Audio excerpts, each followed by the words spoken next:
ሰላም ጤና ይስጥልኝ የተከበራችሁ የዩቲዩብ ቻናላችን ቤተሰቦች ከሰዓታት በኋላ በሌሎች በአዳዲስ ሰበር መረጃዎች ተመልሰን መጥተናል።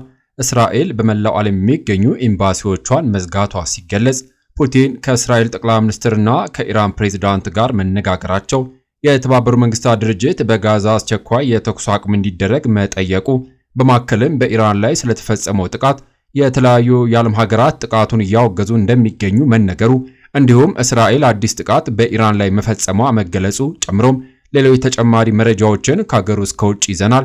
ለአዲስ መረጃ ፍጥነት ቻናሉን ሰብስክራይብ በማድረግ የደውል ምልክቷን በመጫን ቪዲዮን ላይክ ማድረጉን አይዘንጉ። ወደ መረጃዎቹ አልፋለሁ፣ አብረን እንከታተለው።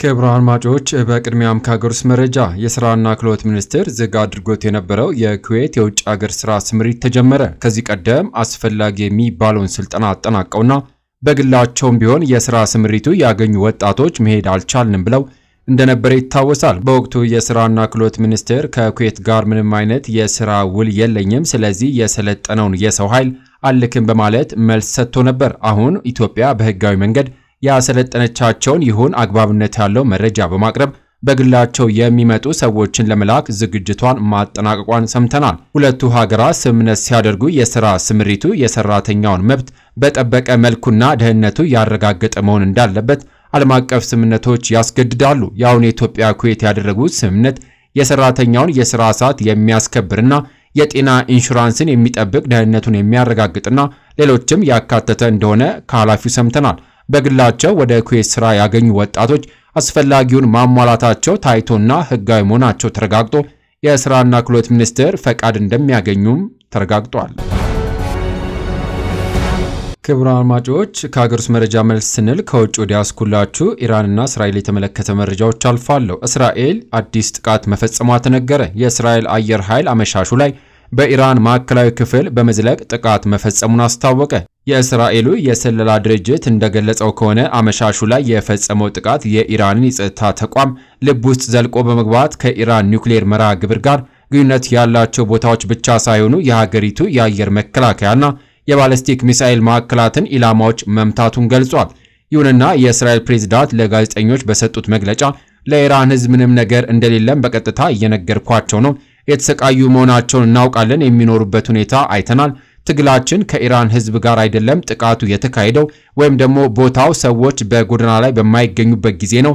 እናም በሲቪሎች ላይ የሚደርሰው ጉዳት ለመቀነስ የተቻለንን ሁሉ አድርገናልም ብለዋል። ጥቃቱን በተመለከተ ከቴህራን በኩል በተገኘ መረጃ በተራራ ውስጥ በጥልቀት የተገነባ ፎርድ ኒውክሌር ማብላያ ጣቢያ ጨምሮ በርካታ ሰው የሚኖርባቸው አካባቢዎች በቦምብ መደብደብ በጥቃቱ 78 ሰዎች መሞታቸውና ከሟቾቹ መካከል ሕፃናትን ጨምሮ ሲቪሎች እንደሚገኙበትም የኢራን መንግስት ቲቪ ገልጿል።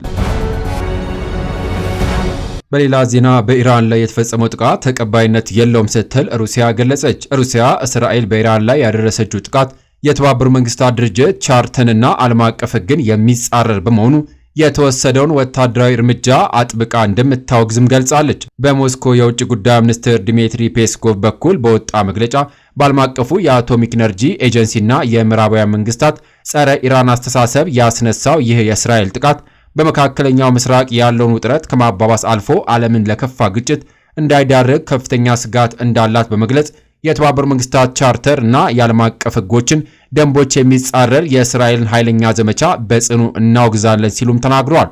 ሚኒስትር ዲሚትሪ በዓለም ሉዓላዊ የተባበሩት መንግስታት ድርጅት አባል ሀገር ላይ የተደረገ ወታደራዊ ጥቃት ዜጎች ሰላም የሰፈነባቸው ከተሞችና የኒውክሌር መሰረተ ልማት ተቋማት ማውደም ፈጽሞ ተቀባይነት የላቸውም። ዓለም አቀፉ ማህበረሰብ ዓለምን የሚያውድምና ክልላዊና ዓለም አቀፋዊ ደህንነትን አደጋ ላይ የሚጥል በመሆኑ ይህ መሰል ግፍ በግዴለሽነት ለማከም አቅም የለውም ሲልም ገልጿል። በተጨማሪም የምዕራባውያን መንግስታት IAEA ገዢዎች ቦርድ ውስጥ ያለ ጸረ ኢራን አስተሳሰቦች ለማስደሰት የተደረገው ጥቃት የሰላም መፍትሄ የገፋ ምዕራባውያን መንግስታት የሚዳርጉት የአንድ ወገን ድጋፍ የሚያስከትለው አስከፊ ውጤት መረዳት አለባቸው በማለትም ተናግሯል። በዚህ ፈታኝ ሁኔታ ውስጥ ትልቅ ኃላፊነት የተሸከመውን የIAEA ድርጊት በቅርበት የተከታተለ ነው ያሉት ሚኒስትሩ አክሎም የIAEA ዋና ዳይሬክተር በኒውክሌር ተቋማት ላይ የሚደርሱ ጥቃቶች ሊከሰቱ የሚችሉ የጨረር ውጤቶች ጥልቅ ትንታኔ ጨምሮ ምን እየተከሰተ እንዳለ ሚዛናዊና ተጨባጭ ግምገማ እንዲያደርጉ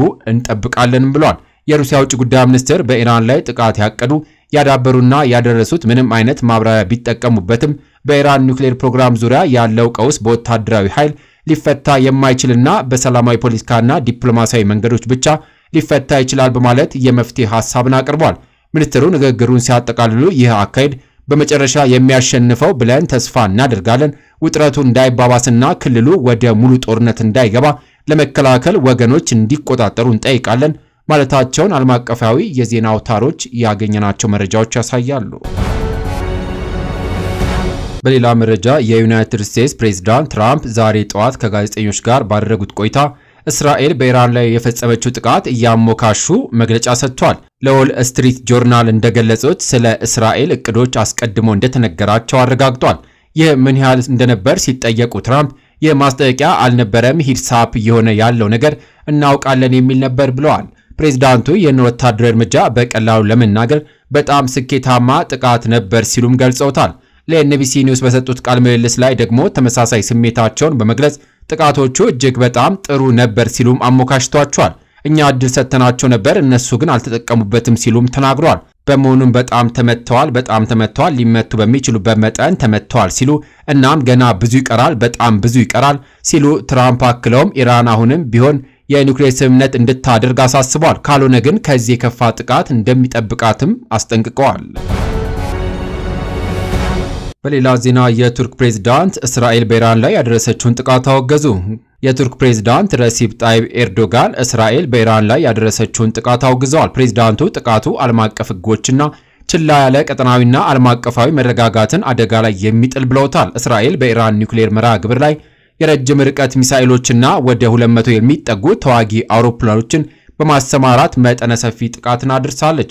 በመሆኑም እንደ አናዶሉ ዘገባ በጥቃቱ የኢራኑ ከፍተኛ ወታደራዊ ባለስልጣናት፣ የኒውክሌር ሳይንቲስቶች ተገድለዋል። የቱርክ ፕሬዝዳንት ኤርዶጋን የኔታንያሁ መንግስት ግዴለሽነትን የተሞላባቸው ጨካኝ እርምጃዎች መካከለኛ ምስራቅና ዓለምን ወደ አደጋ የሚከቱ ናቸውም ብለዋል። በቀጠናው ተጨማሪ ደም መፋሰስ፣ ውድመትና ግጭት ማየት እንደማይፈልጉም ተናግረዋል። ኤርዶጋን በኤክስ ገጻቸው ባወጡት መግለጫ ዓለም አቀፉ ማህበረሰብ ዓለም አቀፍና ቀጠናዊ መረጋጋትን የሚጎዳውን የእስራኤልን እርምጃ ማስቆም አለበትም ሲሉ ገልጿል። ኢራን እስራኤልን ለድርጊቷ ተጠያቂ ለማድረግ የተባበሩት መንግስታት የጸጥታው ምክር ቤት አስቸኳይ ስብሰባ ጠርታለች። በሌላ ዜና የተባበሩት መንግስታት ድርጅት በጋዛ አስቸኳይ የተኩስ አቁም ስምምነት እንዲደረግ ጠየቀ። የተባበሩት መንግስታት ድርጅት ጠቅላላ ጉባኤ ትናንት ባካሄደው ስብሰባ በጋዛ አስቸኳይ ዘላቂ የሆነ የተኩስ አቁም እንዲደረስ እንዲሁም ነዋሪዎች ሰብአዊ እርዳታ እንዲደርሳቸው አጥብቆ ጠይቋል። ከዚህም በተጨማሪ 193 አባል ሀገራት ያሉት ጠቅላላ ጉባኤ ጋዛ ውስጥ በሐማስ የታገቱ ሰዎች እንዲለቀቁና በምላሹም እስራኤል ጦሯን ከጋዛ ሙሉ በሙሉ እንድታስወጣም ጠይቋል። ከ193 አባል ሀገራት 149 ሀገራት ሐሳቡን ሲደግፉ አሜሪካና እስራኤልን ጨምሮ 12 ሀገራት ሐሳቡን ተቃውሞታል። 19 ሀገራት ድምፀ ተአቅቦ አድርገዋል። በጦርነት ምክንያት ማህበረሰቡን ለራብ እንዲጋለጥ ማድረግና የሰብአዊ እርዳታ አቅርቦትን መከልከል በየትኛውም ሕግ ተቀባይነት የሌለው ተግባር እንደሆነም በጉባኤው ተነስቷል። በተባበሩት መንግስታት ድርጅት የእስራኤል አምባሳደር ዳኒ ዳኖን ለጠቅላላ ጉባኤ ባሰሙት ንግግር ታጋቾቹ ሳይለቀቁ የተኩስ አቁም እንዲደረግ የውሳኔ ሀሳብ ማቅረብ አሸባሪዎችን በንጹሃን ላይ የሚፈጽሙትን እገታ ማበረታታት ይሆናል ሲሉም ገልጿል። በተጨማሪም በሐማስ የተያዙ ታጋቾች ሳይለቀቁ የተኩስ አቁም ስምምነት ከተደረገ ታጋቾችን ለማስለቀቅ የሚደረገውን ጥረት ይጎዳል ሲሉም ገልጸዋል።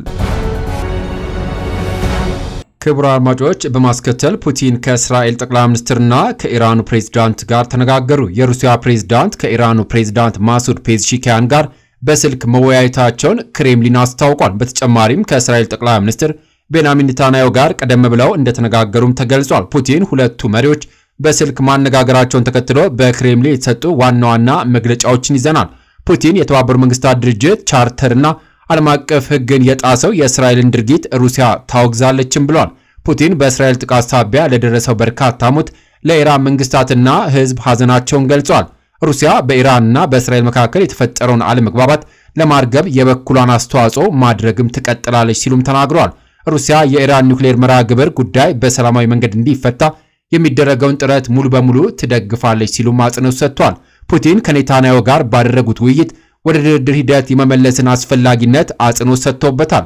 ፑቲን ውጥረቱ እንዳይባባስ ለማሸማገል ዝግጁ መሆናቸውንም ተናግረዋል። የኢራን ፕሬዝዳንት ቴህራን ለእስራኤል ጥቃት ተገቢው ምላሽ እንደምትሰጥ ለፑቲን አስታውቀዋል። ክቡራን አድማጮች ከሀገር ውስጥ ከውጪ ለሰዓቱ ብታደምጧቸው ብለን የመራርንላችሁ ዘገባዎች እነዚህን ይመስሉ ነበረ። ከሰዓታት በኋላ በሌሎች በአዳዲስ ዘገባዎች እስከምንገናኝ ለሌሎች ለአዲስ መረጃዎች ተጨማሪ ትሩዝ ኢትዮጵያ ሶሻል ሚዲያን ሰብስክራይብ በማድረግ ቤተሰብ እንድትሆኑ ጋብዞታለሁ። በያለንበት የዓለም ዳርቻ ቸር እንቆይ።